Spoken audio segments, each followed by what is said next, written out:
আসসালামু আলাইকুম রহমতুল্লাহ। আমি মোহাম্মদ হাবিবুর রহমান, সাউথ বাংলা ওয়াজ এজেন্সি, খুলনা নিরালা।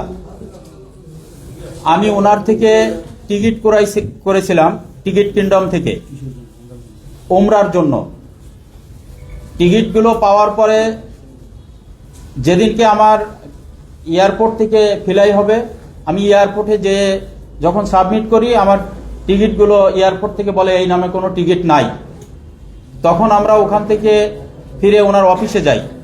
অফিসে যাওয়ার পরে উনি ভুল স্বীকার করে যে আমার ভুল হয়েছে, আমি আগামীকালকে আপনাকে টিকিট দিয়ে দিব।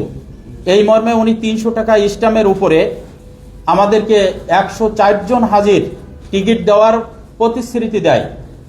এরপর থেকে তাকে আর কোথাও খুঁজে পাওয়া যায় নাই।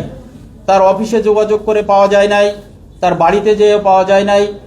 একাধিকবার তার স্বামীর বাড়ি ঠাকুরগাঁয়ে, সেখানে আমি বারবার যেয়েও সেখান থেকে ব্যর্থ হয়েছি।